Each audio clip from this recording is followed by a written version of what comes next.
We see that happening, and now he just shifts back because there's nothing to be done, and it doesn't matter where the king goes. When the king gets closer to the pawns, Magnus starts checking it, driving it away. Yeah, no progress has been made over the last 20 moves now. Hikaru, wow, can he recover from this heartbreak? And lots of cheerleaders we see for Hikaru on Twitter, and yeah, he's put up such a fight. I love everything Hikaru's done this game. Is that a Hikachu? Hikachu. Hikaru or a Hikachu? Yeah, just so close. This is the most frustrating thing in chess. You do everything right. Hikaru's literally not put a foot wrong this game, but breaking the defenses of the world number one, that's another question. That's another level. But there is something to take away from it. The fact that Hikaru was able to create this chance, this opportunity with the black pieces, David, earlier you were talking about going into the last round on his terms, and that's what he's managed to create. He's made it clear that Magnus needs to be careful. To 7th rank Rook pawn tutorial. As we just saw in the video, we don't want to end up like Hikaru having extra material but still have to draw. So why is it called 7th rank Rook pawn trade? So this is 7th rank and white is having extra Rook. It's Rook versus Rook endgame, so it is 7th rank Rook pawn endgame. So there is first thing to learn. You see the red squares. If the black king is in one of these red squares, then we can force a draw. But if he is not, white can simply win. Let's see how. Let me just show you with one move how it goes. White can simply play this move.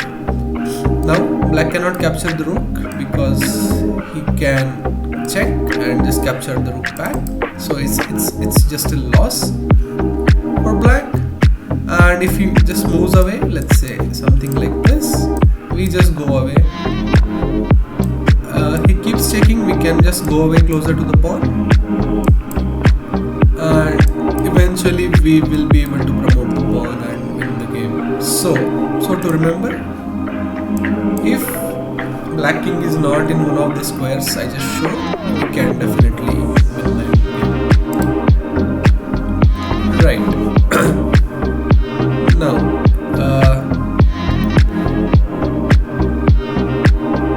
let's say draw this position as black, we need to keep our king on g7 or h7 since we are closer to these two squares and not anywhere else. So we just keep shuffling here and white cannot do anything. Let me show you with a tutorial. Okay, let's try h7. Okay, let's try g7. Let's try h7. Let's try g7. Just keep shuffling until there is some threat. Let's try h7. If king comes closer to the rook, you just move away. Let's try g7, h7 business again. Let's move away. If he comes close, you just keep checking him. And capture the same line again. And keep g7, h7 moving. So there is no end to this, since if white rook moves, we can just simply capture and the pawn can be captured, but otherwise he has no way to promote the pawn. So yeah, in this position we can just come here, and this is how we can fix a draw, and this is called as king on g7 position. Let's see what we have next in our course. Now this is an interesting thing. Let's see what happens when there is a pawn on extra pawn on g3 and an extra pawn on a7. So the 7th rank. So what this does now, if the pawn gets still here, it can take away h7 square. So what difference does it make? Oh, let's see. Let's just start pushing the pawn. Moves away. Let's just start pushing the pawn. Let's just start pushing the pawn. Now he cannot move here, so he has to leave these two squares. And we know if he goes to some other square, we have a win. So he cannot move the king, so he can just move the rook. Okay, he moves the rook. We get the king close. There is no way we can defend the pawn, so we can just get the king close. He is not going to capture because then we have a check and queen promotion. We just get the king close. Let's get the king closer. Let's get the king closer. Now, see, now we can move the rook away and try to promote. So black has to do something. So black keeps checking. Check.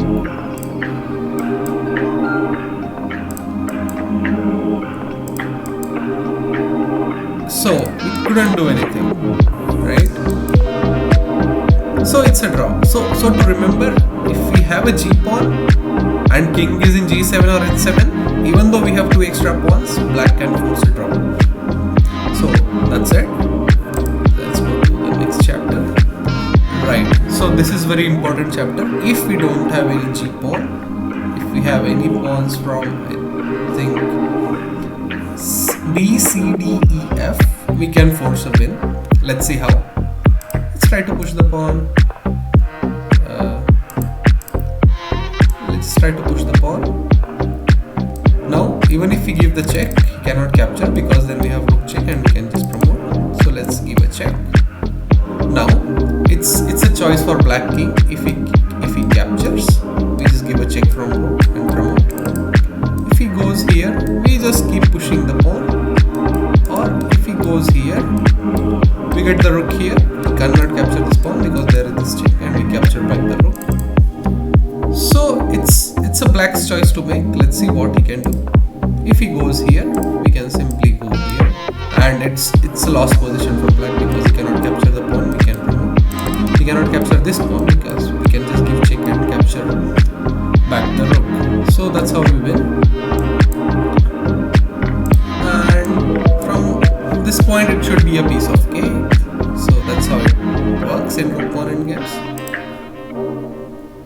Right, now as I said, any pawn from B to G should be winning. Now, let's see.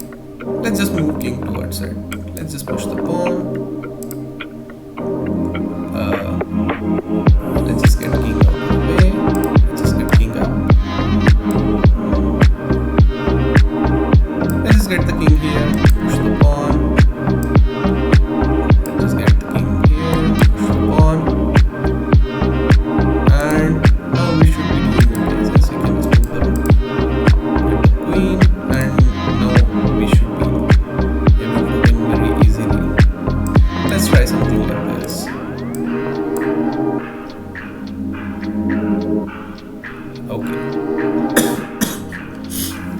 Straightforward way.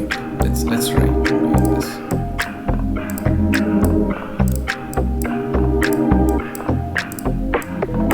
Okay, so that's what we learned. When we have any other pawn other than G, we should be able to win. So what to do in such positions? Now we have to force a pawn exchange so that we get F pawn other than G or H. So this H pawn is useless because king can just hover here and there. But if we can make sure that we get any other pawn than G and H, we should be winning in such endgames. But let's see what goes here. Let's push the pawn. Captures. Now we got our F pawn. Checks. We just go here. We just keep moving.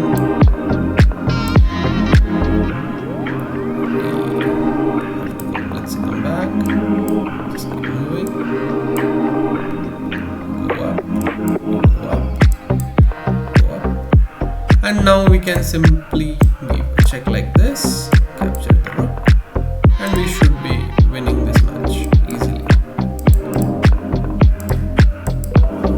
So that's how it works with attempted G or F pawn.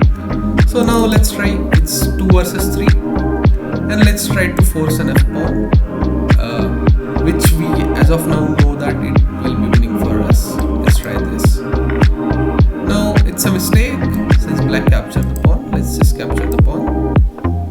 He gives a check. We come back. He moves the king. We push the F pawn. We push the pawn to 7th rank now. Let's just try to get king and capture the pawn.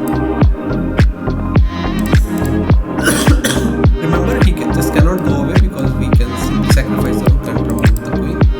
So we just chase the rook. Just keep chasing the rook. We keep chasing the rook.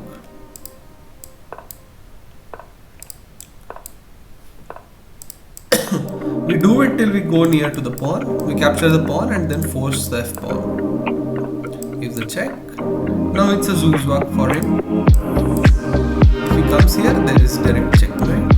If he moves rook anywhere here, we capture the pawn. If he moves rook anywhere here, we sacrifice the rook and promote the pawn. So this is a zugzwang. So let's see what black plays. He goes we capture the pawn, and we create a passer.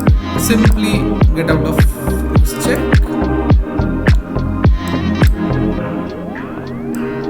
Okay, let's try to do here. And we simply push the pawn, and now we know that this is winning since he captures.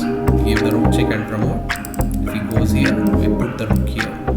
If he goes here, we just push the pawn, and if he goes anywhere else, we will do the same. Okay, so this is how a 7th rank rook pawn tutorial works, and I hope you learned something, and please subscribe for more such content. Thank you so much.